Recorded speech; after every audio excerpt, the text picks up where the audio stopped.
अस्सलाम वालेकुम। मेरा नाम मोहम्मद बिलाल है और आप देख रहे हैं बिलाल ज़ुर्मती। तो आज का हमारा जो टॉपिक है वो रिस्पॉन्सिवनेस है कि एंड्रॉयड में रहते हुए हम स्क्रीन को रिस्पॉन्सिव कैसे बनाएँ। अब बहुत ज़्यादा टाइम ऐसा होता है कि आप एक डिवाइस में कोई स्क्रीन डिज़ाइन करते हैं, तो वो बिल्कुल परफ़ेक्ट आपने डिज़ाइन की होती है, आपके डिज़ाइन से मैच कर रही होती है। लेकिन वही ऐप जब आप किसी और डिवाइस में या किसी जिसकी स्क्रीन की जो विड्थ एंड लेंथ है वो थोड़ी डिफरेंट हो, मतलब डीपीआईज़ डिफरेंट हो, वहाँ पे जब रन करते हैं तो वहाँ पे आपको वो चीज़ उस तरह नहीं दिखती या उस तरह नहीं होती, वो बिल्कुल डिफरेंट एक लुक दे रही होती है। यानी कि आपका डिज़ाइन डिस्टर्ब हो चुका होता है। तो आज हमने देखना है कि हम इसको कैसे टैकल करें। मैं कोशिश करूँगा कि मैं एक ऐसे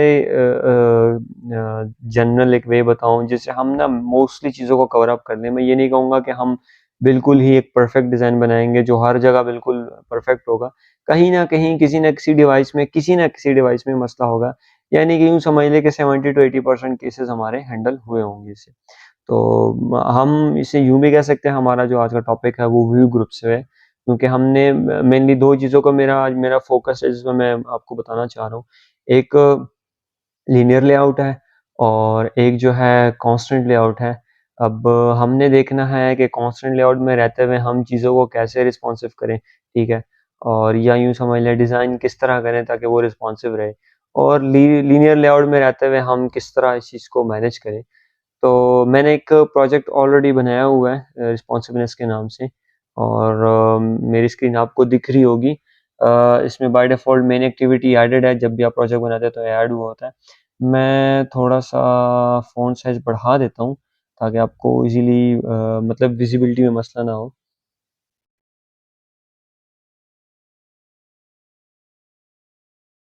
जी, तो ये मेरी एक्टिविटी ऑलरेडी बनी हुई है। हम एक्सएमएल साइड पे जाते हैं, तो आप देख सकते हैं बिल्कुल ब्लैंक स्क्रीन है, यानी कुछ भी नहीं है स्क्रीन पे।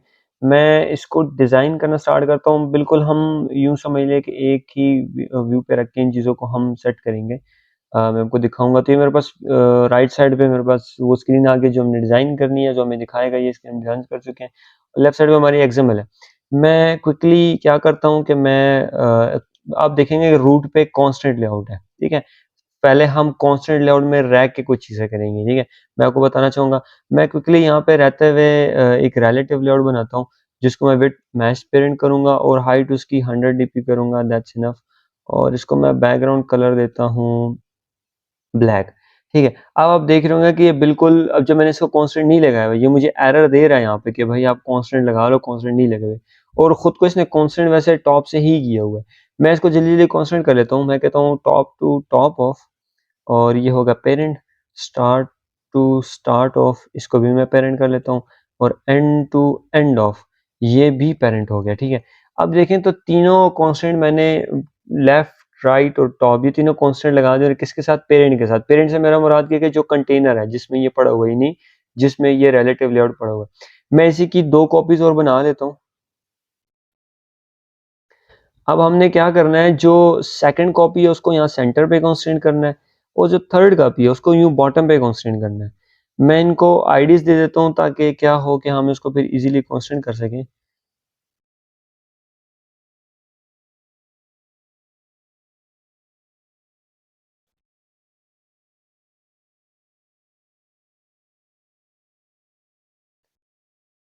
अब इनको हम कांस्टेंट करने से पहले मैं थर्ड को सिलेक्ट करता हूँ। इसको थर्ड को सिलेक्ट किया तो ये उसके मुझे बता रहा है कि इसके कांस्टेंट ये है। मैं इसको बॉटम लगा देता हूँ, बॉटम टू बॉटम ऑफ, और ये मैं लगाता हूँ पेरेंट।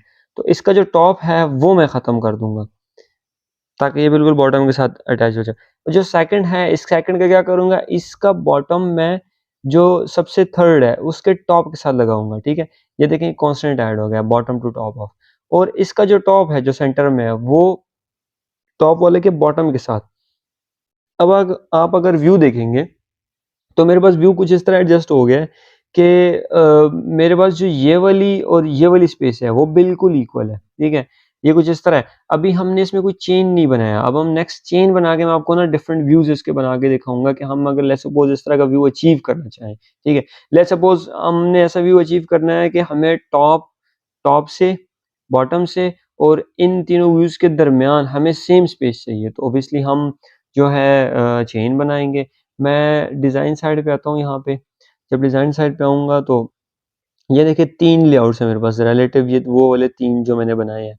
मैं पहले वाले को सिलेक्ट करूँगा, शिफ्ट प्रेस रखूँगा और थर्ड पे क्लिक करूँगा तो ये तीनों सिलेक्ट हो गए। मैं राइट क्लिक करूँगा इस पे तो यहाँ पे आके चेन्स है। अब चेन 2 तरह की बनेगी, या हॉरिज़ॉन्टल या वर्टिकल। मैं ऑब्वियसली इनकी वर्टिकल चेन बनाऊँगा क्योंकि मैं वर्टिकली इनको अरेंज करना चाह रहा हूँ। जैसे ही मैं चेन बनाऊँगा, आप देखेंगे जी यहाँ टॉप पे और बॉटम पे और इनके दरमियान ये जो स्पेस है ये बिल्कुल इक्वल आ चुकी है। मतलब इन्होंने कोई इसको इसमें डिफरेंस नहीं रखा, ये तीनों स्पेसेस इक्वल आ गई हैं। अब अगर आपने कभी भी इस तरह का व्यू बनाना हो तो आप इसका चेन बनाएँ, आपके पास 2 व्यू हैं, 4 है, 5 आप उनका चेन बनाएँ। अब ये किसी भी उसमें व्यू में लेके जाएँगे, किसी भी डिवाइस पे हम इसको लेके जाएँगे, तो ये हमें इसी तरह का व्यू देगा, ठीक है? यहाँ पे एक लेआउट इंस्पेक्टर के इसको मैंने अपडेट किया है। अगर है तो मैं आपको डिफरेंट डिवाइसेज़ यहीं पे मैं दिखा देता आपको। अ, सॉरी मुझे याद नहीं आ रहा क्योंकि हमने इसको मैंने अपडेट किया है तो इन्होंने पूरा ये जो आईडी ही है वो अपडेट कर दिया, वरना पहले राइट साइड पे एक पैनल आता था हमारे पास लेआउट इंस्पेक्टर का जिसमें डिफरेंट स्क्रीन्स वो हमें देता था जिसको हम चेक कर सकते थे। ख़ैर अभी इन तीनों को मैं दोबारा सेलेक्ट करता हूँ और ये जो मैंने चेन बनाई है, मैं चेन्स में आता हूँ वर्टिकल चेन स्टाइल में आता हूँ तो मेरे पास 3 ऑप्शंस हैं। या मैं इन्हें स्प्रेड कर सकता हूँ, या स्प्रेड इनसाइड कर सकता हूँ, या पैक कर सकता हूँ। सबसे पहले मैं आपको स्प्रेड दिखा देता हूँ। मैंने इनको स्प्रेड किया, ठीक है? तो देखिए कोई डिफरेंस नहीं हुआ। ये जो हमने बाय डिफ़ॉल्ट हम चेन बनाते हैं वो स्प्रेड की ही बनी होती है, ठीक है? अगर मैं स्प्रेड इनसाइड करूँगा तो बाय डिफ़ॉल्ट जो बगैर चेन के हमने एक व्यू बनाया था ये वो हमें दिखाएगा। मेरा बगैर चेन से मुराद ये है कि टॉप वाला बिल्कुल टॉप के साथ कंस्ट्रेंट हो जाएगा, मतलब अपने पेरेंट के साथ, बॉटम वाला बॉटम के साथ और ये जो सेंटर वाला है इसकी टॉप की और बॉटम की स्पेस बिल्कुल इक्वल हो जाएगी, ठीक है? ये टॉप वाली और ये बॉटम वाली स्पेस बिल्कुल इक्वल हो जाएगी। अगेन अगर मैं इसमें राइट क्लिक करके आता हूँ और यहाँ आके मैं चेंज में अगर देखता हूँ मेरे पास एक है पैक्ड। अगर मैं पैक्ड सेलेक्ट करूँगा तो ये क्या करेगा, तीनों को जोड़ देगा। अब आपने देखा इसने तीनों को जोड़ दिया और बिल्कुल सेंटर में रख दिया। अब मैं अगर किसी भी डिवाइस में इसको रन करूँगा तो ये मुझे इसी तरह का व्यू देगा, ठीक है? बिल्कुल सेम व्यू देगा। मैं आता हूँ, मैं यहाँ आके ना इनका थोड़ा कलर चेंज कर देता हूँ। हम कलर चेंज करके देख लेते हैं इसको ताकि हम थोड़ा व्यू को ना डिफरेंटली दे सकें। एक हमारे पास ब्लैक हो गया, एक ग्रे कर लेते हैं और एक कुछ और कलर कर लेते हैं। पहले एक को रेड कर लेते हैं। बस ये कलर ठीक है। इनके मैं कलर चेंज कर लेता हूँ। जो सेंटर वाला है मैं इसको ग्रे कर देता हूँ, ठीक है, राइट? और मैं इसको रेड कर देता हूँ, ठीक है? अब आप देख सकते हैं कि ये पैक हुए हुए हैं, एक-दूसरे के साथ पैक हुए हैं। अब एक चीज़ और है, अगर आप देखेंगे तो मैंने इनकी हाइट स्टैटिक रखी हुई है, यानी 100 डीपी की हुई है। अगर मैं क्या करता हूँ, मैं ये जो हाइट है किसी एक की भी अगर मैं इसको 0 डीपी कर देता हूँ, अब 0 डीबी से क्या हुआ कि जो मैंने व्यूज़ बनाए हुए हैं बॉटम पे, उनको मैंने 100 दिए हुए हैं, तो 100 स्क्रीन का 100 डीपी उनको असाइन हो गया, यानी 200 डीपी उन्होंने लिया, बाकी जितनी भी जगह बचेगी वो इसने ले लिया। अगर मैं सेकंड को भी 0 डीबी कर देता हूँ, लेट्स सपोज़ मैं इसको भी 0 डीबी कर दूँ। अब आप देखें जो बॉटम वाला है, वो 100 डीबी लेगा और बाकी जितनी स्पेस बचेगी वो बाकी 2 आपस में डिवाइड कर लेंगे, ठीक है? आपके पास यूज़ केस आ सकता है ऐसा यूज़ केस आ सकता है, इसलिए मैं आपको समझा रहा हूँ। अगर मैं तीनों को 0 कर दूँगा तो क्या होगा, पूरी स्क्रीन को ये 3 पे डिवाइड कर देगा और उनको इक्वली इक्वली स्पेसेस दे देगा। तो ये हमारे पास 0 का कांसेप्ट है। असल में 0 डीबी का कांसेप्ट क्या होता है कि हम उसे बताते हैं कि जो हमने कांस्टेंट दी है आपको लेफ्ट, राइट, टॉप, बॉटम, आप जस्ट उस कांस्टेंट में रहते हुए अपनी हाइट रखें। मतलब हमने टॉप, बॉटम जो दी उसमें हाइट रखें क्योंकि हमने हाइट को 0 डीबी किया हुआ है। हम कह रहे हैं कि हम कोई कस्टम वो ना लें, सिर्फ उसमें खुद को रखें और वो खुद को मतलब एडजस्ट करें। ये हमारे पास एक व्यू हो गया, ठीक है? कांस्टेंट लेआउट में रहते हुए हमने चेंज को देखा। नेक्स्ट हम एक चीज़ और देख लेते हैं, वो हमारे पास लीनियर लेआउट है।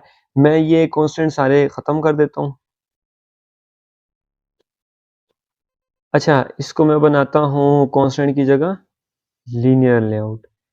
अब लीनियर लेआउट में बाय डिफ़ॉल्ट ओरिएंटेशन हॉरिज़ॉन्टल होती है। हम इसकी ओरिएंटेशन वर्टिकल कर लेते हैं क्योंकि हम यहाँ पे इस व्यू में वर्टिकल उस पे काम करें। अब मैं वर्टिकल करूँगा तो देखिए मेरे पास कुछ भी नहीं दिख रहा है। उसकी रीज़न ये है कि यहाँ पे उसको हमने 0 डीपी किए हुए है हाइट को, वो इसको उठा ही नहीं रहा। वो इसको तब लेगा जब मैं इसको वेट दूँगा। लेट्स सपोज़ मैं इसको देता हूँ वेट, लेआउट वेट 1, तो इसने ये क्या किया देखिए, पूरी स्क्रीन को इसने ले लिया। उसकी रीज़न क्या है कि उसने इस हिसाब से खुद को एडजस्ट कर रहा है कि ये पूरी स्क्रीन है ही मेरी, इस स्क्रीन पे कुछ और मौजूद नहीं है। क्योंकि बाकी जो 2 ने लेआउट्स बनाई हुई है उसमें कुछ कुछ पड़ा हुआ नहीं, पड़े हुए से मेरा मुराद है कि उसकी हमने कुछ हाइट ही नहीं रखी। अगर बाकी को भी मैं लेआउट वेट 1 दूँगा तो ये उस हिसाब से एडजस्ट हो जाएगा। देखिए अब मैंने इसको भी दिया तो ये स्क्रीन 2 हिस्सों में डिवाइड हो गई। नीचे वाले को भी जब दूँगा तो ये स्क्रीन 3 हिस्सों में डिवाइड हो जाएगी। तो आपने देख लिया। अगर मैं एक काम करता हूँ, इसको कर देता हूँ 2, अब आप देखें, इसने क्या किया, इस पूरी स्क्रीन को डिवाइड किया 4 हिस्सों में, 2 हिस्से इसको दिए और बाकी वालों को 1-1 दिया, क्योंकि हमने वन्स को 1-1 रखा हुआ है। एक चीज़ इसमें और होती है, मैं कहता हूँ जी, लेट्स सपोज़ मैं कह देता हूँ कि ये मेरी जो पूरी स्क्रीन है इसको आप डिवाइड करो 5 हिस्सों में, मैं इसको दूँगा वेट सम, और वेट सम मेक श्योर मैं पेरेंट को दूँगा, जो लीनियर है उसको दूँगा। मैंने वेट सम दिया 5। अब जब मैंने 5 दे दिया तो आप देखिए कि बॉटम से व्हाइट स्पेस आ गई है इसमें, वो क्यों आई? देखिए 5 में से 2 ब्लैक वाले ने ले लिया, 1 इसने लिया, 3 हो गया, 1 इसने लिया 4, तो हमारे पास पीछे बचता क्या है? 1 ही बचता है, वो है 5वाँ, ठीक है? अगर मैं इसको 4 करता हूँ तो मेरे पास दोबारा वही पुराना व्यू आ जाएगा, ठीक है? तो ये कंसेप्ट है हमारे पास लीनियर लेआउट में वेट्स का। हम वेट्स को यूज़ करते हुए हम डिफरेंट डिज़ाइन बना सकते हैं। मैं आपको एक मिसाल देता हूँ। लेट्स सपोज़ आपके पास रिक्वायरमेंट ऐसी है कि ये पूरी स्क्रीन है, इस पूरी स्क्रीन में इसका जो 1/3 हिस्सा है, जो 3 हिस्से हैं, वो इमेज के हों, ठीक है? और बॉटम पे या टॉप पे कहीं जो भी रिक्वायरमेंट हो, आपका जो बाकी हिस्सा है वो कंटेंट के लिए हो, यानी उसका नाम हो, उसका टाइटल हो, उसकी डिस्क्रिप्शन हो। मैं क्या करूँगा? देखिए मेरे पास 2 वेज़ हैं। मैं इसको डिवाइड करता हूँ 4 हिस्सों में। पहले वाले को मैं 3 हिस्से दूँगा, मैं समझूँगा कि ये वो इमेज है, ठीक है? और ये एंड वाले को मैं डिलीट कर देता हूँ फिलहाल के लिए, ठीक है? और जो नीचे वाला है उसको एक हिस्सा दे दिया, अब क्या हुआ, 3 हिस्सों पे इमेज आ जाएगी और एक हिस्से पे हमारे पास कंटेंट आ जाएगा। सेम मैं क्या करता हूँ, मैं कहता हूँ ये 3 हिस्सों पे कंटेंट और एक हिस्से पे इमेज है, वो भी कर सकते हैं। मैं इसको 3 दे देता हूँ, ठीक है? और टॉप वाले को 1 दे देता हूँ। अब आप देखें, टॉप पे एक हिस्से पे इमेज हो गई, बाकी 3 हिस्सों में कंटेंट हो गया। तो ये हम इसको इस तरह भी एडजस्ट कर सकते हैं, आपकी रिक्वायरमेंट कुछ इस तरह भी आ सकती है। तो अगर आप इन चीज़ों को फ़ॉलो करेंगे तो यूँ समझ लें कि बहुत सी डिवाइसेज़ पे आप रिस्पॉन्सिवनेस को सँभाल लेंगे, ठीक है? बाकी इसके अलावा भी हमारे पास टेक्नीक्स हैं, जैसे जैसे सपोज़ हमारे पास लैंडस्केप होता है, पोर्ट्रेट होता है, तो उसका क्या होता है कि हमारे पास एक्सएमएल में इन चीज़ों के लिए हम फ़ाइल बनाते हैं, ठीक है? यहाँ लैंडस्केप के लिए बनती है, पोर्ट्रेट के लिए बनती है, कुछ डिवाइसेज़ बहुत छोटी होती हैं, मैं कह सकता हूँ कि हमारे पास लेट्स सपोज़ वर्ज़न 20 है, वर्ज़न 19 है, लेट्स सपोज़ मैं उसकी किसी उस डिवाइस के लिए बनाना चाहता हूँ, मैं अलग से फ़ाइल बना सकता हूँ कि ठीक है वर्ज़न 19 पे ये चले, ठीक है? लेकिन ज़रूरी नहीं है कि आप एक्स्ट्रा फ़ाइल्स बनाते जाएँ। पहले हमने यही कोशिश करनी है कि हम मिनिमम कोड में मैक्सिमम काम करें। अगर हमारे इतने से कोड से 70 टू 80% चीज़ें कवर अप होती हैं, तो हमें मेरे ख़्याल से उस तरफ नहीं जाना चाहिए, क्योंकि हम बहुत सारी चीज़ें कवर कर रहे हैं। क्योंकि वो करने में एक तो ये कोड को बढ़ा रहे हैं, दूसरा मसला ये है कि हमारा टाइम भी लगना है। तो ये आज का हमारा एक सिंपल सा ट्यूटोरियल था। होप सो आप लोगों को समझ आई होगी जो मैं आपको समझाना चाह रहा था, या मैंने समझाया आपको, ठीक है? तो अब तक के लिए इतना ही है, इंशाल्लाह नेक्स्ट ट्यूटोरियल में मिलते हैं, तब तक के लिए अपना ख़्याल रखिएगा। अल्लाह हाफ़िज़।